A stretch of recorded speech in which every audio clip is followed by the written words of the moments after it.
Hola, ¿cómo están todos? ¿Recuerdan ustedes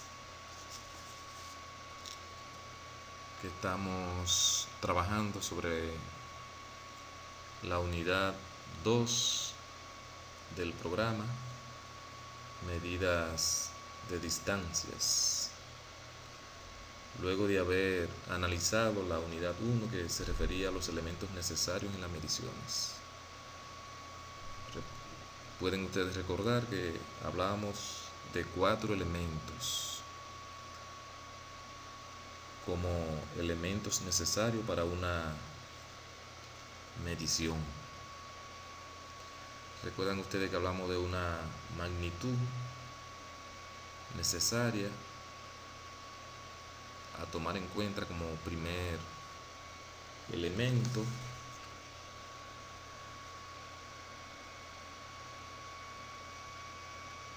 Luego hablábamos también de que necesitábamos como un segundo elemento una unidad de medida, como un tercer elemento un instrumento para realizar la medición y como cuarto un observador, que en este caso puede ser cualquiera de nosotros. A grosso modo,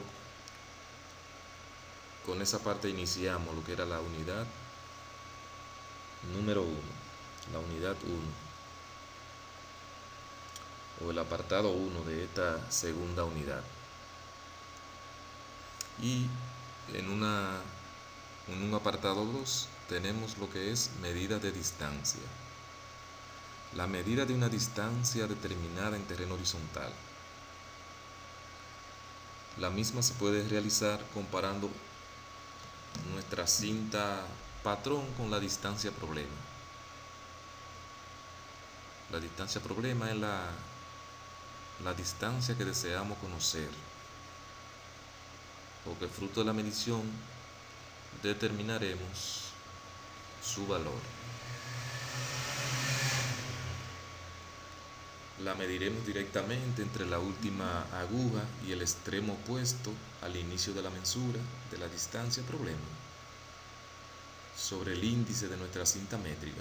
Por tanto, la mensura final de la distancia será igual al número de agujas o estacas. Las agujas es la herramienta que vamos poniendo en cada estación en el momento que vamos midiendo la distancia.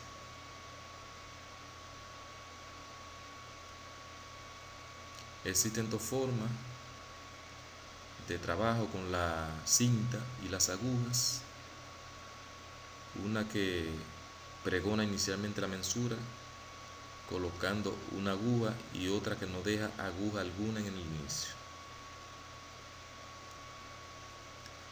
La medición de la distancia entre dos puntos constituye una operación común en todos los trabajos de topografía. En algunos casos especiales donde se requiere cierta precisión, entonces se necesita mayor rapidez, se utilizan otros equipos más avanzados en la cinta. Puede usarse un teodolito, que ya no es tan frecuente usarlo, porque ya tenemos otros equipos más avanzados, como la estación total o el sistema RTK en tiempo real, que es lo más avanzado que tenemos.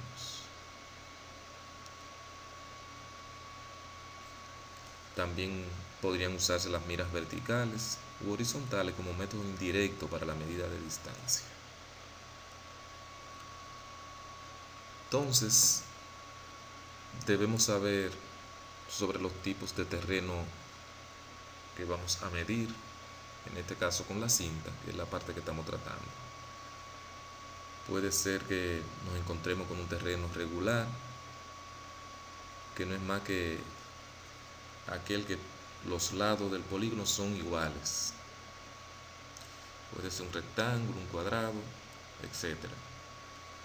Y ya en terrenos irregulares, que no es más que aquel terreno que tiene los lados desiguales o diferentes entre sí, que puede ser un trapecio, un rombo, un polígono irregular.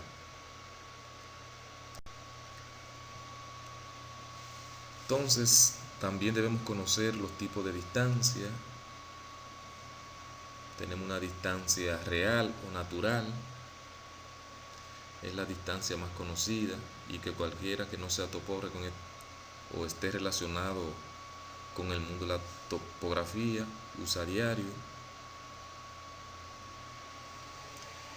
Definiéndola no es más que aquella distancia real que hay entre dos puntos, es decir, la distancia que existe andando en línea recta sobre el terreno entre esos dos puntos. Esta distancia podría interesarnos dentro del mundo de la topografía, por ejemplo, en el caso de una tubería para riego que querramos instalar. Está la distancia geométrica, es la distancia en línea recta entre los dos puntos. En este caso no necesariamente sobre el terreno. Esta distancia es realmente complicada.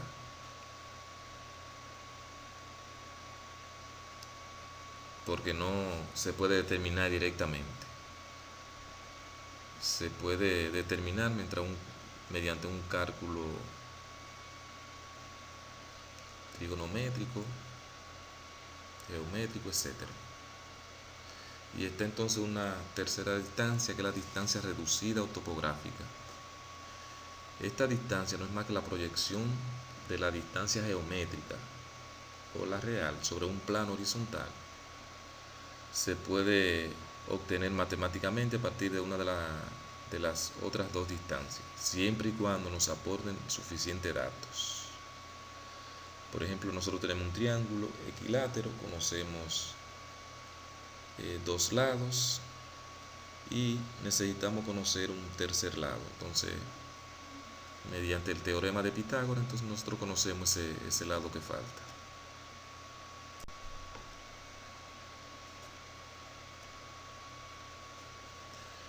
Entonces, es importante conocer el proceso de medición en el terreno. Por ejemplo, en un terreno plano, las cintas utilizadas por los topógrafos pueden ser de diferentes tipos, pueden ser de acero, de tela, acero revestido con PVC o fibra de vidrio con PVC.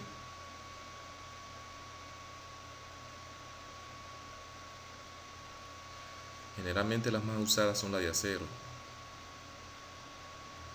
porque dan mayor precisión en cuanto a los diferentes tipos de cinta se refiere.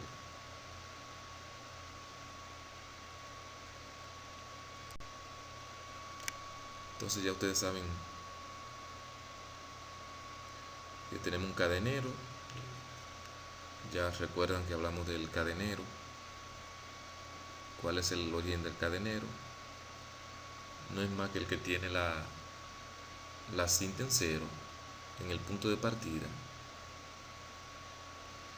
el cual alineado con el cadenero delantero que avanza con la cinta y los piquetes hacia el otro punto que estaba situado a una longitud conveniente aproximada de una cantidad determinada que ya previamente se ha determinado de metros. Por ejemplo, vamos a tener estaciones de 20 metros y cada 20 metros entonces se pone el cadenero delantero pone una varilla, una estaca. Entonces el cadenero del punto cero se mueve al siguiente punto y así sucesivamente.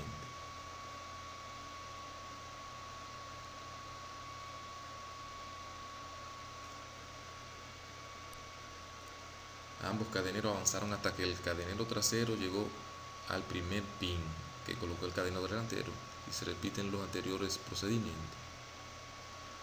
Una vez que se realiza todo lo anterior, el cadenero trasero tomó el pin y ambos avanzaron hasta agotar la distancia que se va a medir. Una vez que se termina, contamos los pines que recogió el cadenero de distancia ya preestablecida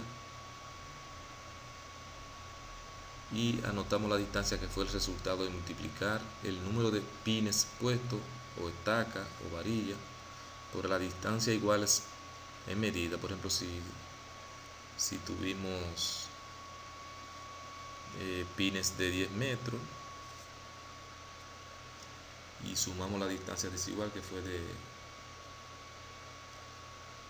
de 27 centímetros, por ejemplo, lo que faltó para completar el metro,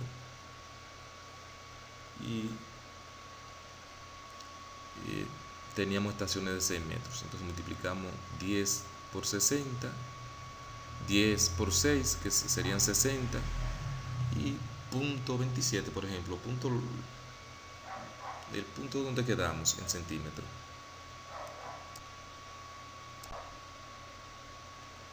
En un terreno irregular, un terreno inclinado, entonces ahí medimos de forma escalonada.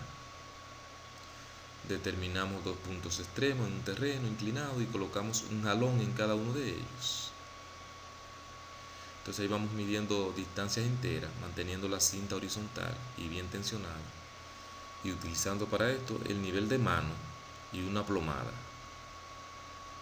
para medir la altura a la que está colocada la cinta con relación al primer punto. Y ya con esa información tenemos una distancia precisa calculada o geométrica.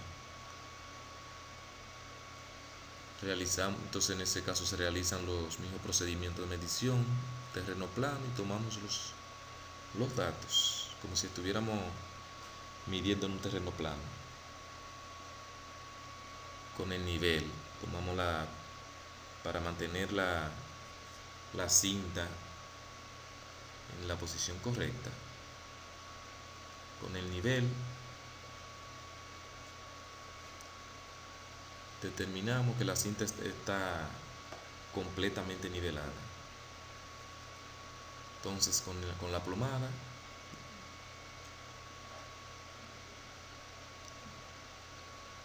fijamos el desnivel ya con el nivel completamente nivelado, y ahí tomamos la distancia para que no vaya, se hace de esa forma para que no vaya a haber errores en cuanto al valor de la medida.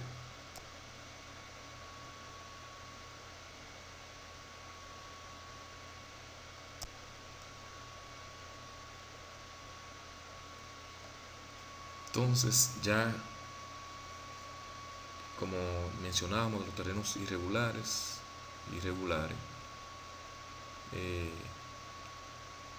es tan sencillo determinar el área de un terreno irregular como un terreno regular. Entonces para eso sí requerimos, lo calculamos mediante fórmulas. Entonces si tenemos un terreno irregular, lo que hacemos lo dividimos en figuras más simples y regulares, y a cada figura de esa le calculamos el área, ya sean rectángulos o triángulos, para hacer el cálculo más sencillo. Entonces después que ya tenemos todas las áreas de cada una de esas figuras regulares determinadas, hacemos la sumatoria y nos da el área total de esa figura irregular, convirtiendo o subdividiéndola en figuras regulares.